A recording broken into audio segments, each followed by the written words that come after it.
In the 1970s, Detroit's massive V8 muscle cars ruled the road through sheer, unadulterated size. But in the frozen forests of Sweden, a boxy, unassuming sedan was secretly building the future. Armed with fighter jet engineering and a revolutionary turbocharger, the Saab 99 didn't just challenge the giants, it humiliated them, proving that the era of the gas-guzzling brute was finally over. When you look at the Saab 99 for the first time, you don't see a car, you see a cockpit on wheels. While the rest of the world was obsessed with heavy chrome fins and upright brick-like pillars, Saab's design team was looking at the fuselage of their Draken fighter jet. They weren't interested in fashion, they were interested in laminar flow and, more importantly, human survival. The signature design element of the 99 was its diagonal windshield, a panoramic, wraparound glasshouse that virtually eliminated the blind spots that plagued every other sedan on the market. It gave the driver a wide-open, sky-high view that made you feel like you were piloting a transport plane, not sitting in a family hauler. But this wasn't just for show. Because Saab didn't answer to the corporate bean counters in Detroit, who prioritized cheap assembly over structural integrity, they built the 99 like a fortress. They were pioneers of the safety cage concept, long before it was a marketing buzzword. The A and B pillars weren't just decorative sheet metal. They were reinforced, high-strength steel members designed to withstand a rollover at high speeds. Saab's engineers were so obsessed with the what-if scenarios that they performed what became their legendary, unofficial drop test. They would take a production-ready Saab 99, flip it completely upside down, and hoist it 7 feet into the air. Then, they'd let it drop, slamming it onto its roof. According to the engineering logs from the time, the cabin remained so rigid that the doors could still be opened and closed perfectly, and the windshield remained miraculously intact. While the Americans were building cars that looked like spaceships but crumpled like soda cans in a crash, Saab had engineered a survival pod. They realized that a car was only as good as the person who walked away from it at the end of the day. By applying the brutal, unforgiving standards of aerospace engineering to a mass-produced chassis, they had created a vehicle that was functionally, physically, and existentially stronger than anything else in its price bracket. They weren't just building a car for the road, they were building a car for the worst-case scenario.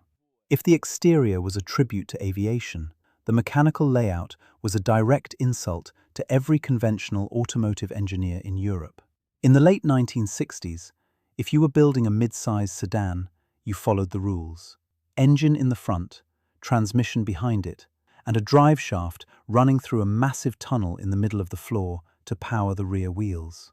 It was cheap, it was simple, and it was a massive waste of interior space. But Saab didn't care about cheap. They cared about space efficiency, and they wanted a cabin that felt like a living room without making the car feel like a bus. So, they did the unthinkable. They executed a reverse longitudinal engine layout. Instead of putting the transmission behind the engine, they tucked it underneath, inside the oil pan itself. By essentially stacking the gearbox below the engine block, they were able to pull the entire drivetrain forward, hanging it over the front wheels. The result? A massive, flat floor with zero driveshaft tunnel intrusion. While the competition was forcing their passengers to straddle a bulky hump in the middle of the floor, the Saab 99 offered a completely flat, wide, and airy cabin. It was a packaging miracle. Furthermore, by hanging that heavy engine and transmission assembly directly over the front drive wheels, they created an incredible amount of downforce and grip where it actually mattered. This setup was the ultimate hack against the physics of the era. By shifting the engine's center of gravity forward, they solved the traction issues that plagued early front-wheel drive cars. It meant the car wasn't just practical, it was inherently stable. When the roads turned to ice, which they did for most of the year in Sweden, the 99 didn't need to fight for grip like a heavy rear-drive muscle car. Its own powertrain acted as a weight press, pinning the tires into the slush and mud. To the industry, this layout looked like a nightmare to service. To Saab, it was a work of art. It was a compact, self-contained module that proved they weren't just slapping parts together from a catalogue. They were engineering an entire ecosystem. They had taken a standard family sedan and turned it into a front-wheel drive weapon that could carry 4 adults, their luggage, and still handle with the poise of a dedicated sports car. They had effectively outsmarted the traditionalists, proving that with enough engineering spite, you could fit a luxury cabin into a footprint that made other manufacturers' cars look like wasted space. At the heart of the Saab 99's reverse layout sat the component that would ultimately cement its status as a legend, the B engine. Initially, Saab had sourced a V4 from Triumph to get the 99 off the ground, but they quickly realized that if they wanted to build a car that could survive the Swedish winter test and the global market, they needed a power plant built to their own, notoriously obsessive standards. They didn't just want an engine, they wanted an ironclad foundation. The B engine was an engineering masterclass in structural overdesign. When you look at the block, the first thing you notice is the heavy, deep-skirted casting and the incredible amount of webbing around the main bearing caps. Most manufacturers in the 1970s were building engines that were just strong enough to last through the warranty period. Saab, however, acted as if they were building for a different planet. They utilized a massive, robust crankshaft and thick cylinder walls that felt like they had been forged for a tank rather than a passenger sedan. This wasn't an accident. The lead engineers had already anticipated the turbo revolution long before it was commercially viable. They knew that if they built a block with this much inherent structural rigidity, it could eventually withstand the massive internal pressures of forced induction without throwing a rod through the side of the case. They were essentially future-proofing the car, building in a massive margin for error that would give them the freedom to push the performance envelope for years to come. While the competitors were busy trying to squeeze more power out of fragile, lightweight aluminum designs, Saab stuck to their guns with this heavy-duty cast iron marvel. It was smooth, it was reliable, and it possessed a mechanical honesty that was becoming increasingly rare. It didn't produce the most power on paper in its naturally aspirated form, but it possessed a stiffness that allowed it to run at high loads for thousands of miles in sub-zero temperatures without a hiccup. By the time they finished the B engine, they had created something that wasn't just a motor, it was the ultimate blank canvas for the next phase of their plan, the turbocharger. By the mid-1970s, the automotive industry was hitting a wall. Emissions regulations and rising fuel costs were strangling the traditional big block V8, and manufacturers were terrified.